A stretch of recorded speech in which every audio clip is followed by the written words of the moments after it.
Welcome to HortTube. My name is Jim Putnam. This is Wheeler's Dwarf Pittosporum in 2 minutes. Wheeler's Dwarf Pittosporum is one of my favorite low, compact growing foundation plants. It maintains this perfect little mounded shape without doing any pruning to it. These have been in the ground a little over a year. I've done nothing to them. This variety can reach 3.5 feet tall and as much as 5 feet in width over time if it's never pruned. I've seen them that big, but it can be sheared lightly in the late winter, early spring if you need to get it under control. It'll take years for it to get out of control in this space anyway, so it can be pruned, almost every other year to keep it in control. They can be fertilized at the exact same time. These are always going to be listed as zone 8 to 10 or 8 to 11. I'm in zone 7B.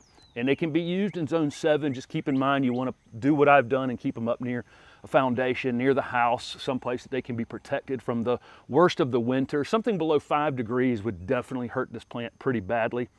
Most of the upright growing or larger growing Pittosporum do flower with like an orange scented flower.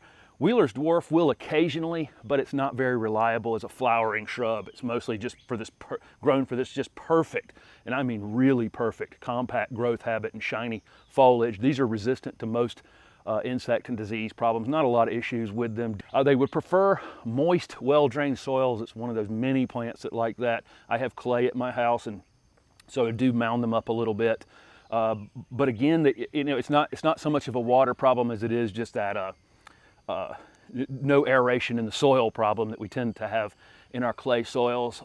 But I have been told in sandier soils that they will take slightly more moist conditions. This is a sun or part shade shrub. I've got this one. Probably the sun is reaching over the top in midday for maybe 3-4 hours. Other than that, it's just a bright space right here. But I think they're just perfect additions to any foundation where you want something that has a formal kind of look to it that doesn't really need any maintenance. So thank you very much for watching this 2-minute version of this variety. I frequently have a longer version of these videos on my channel that may show me planting them and maybe some additional information that I didn't share in this shortened version. I also have playlists on this channel for very specific needs. If you're looking for screening plants or foundation plants or shade plants, or you're in like zone 6 or 7, I have playlists that include all the plants that will grow in your area. So look for those playlists on my channel.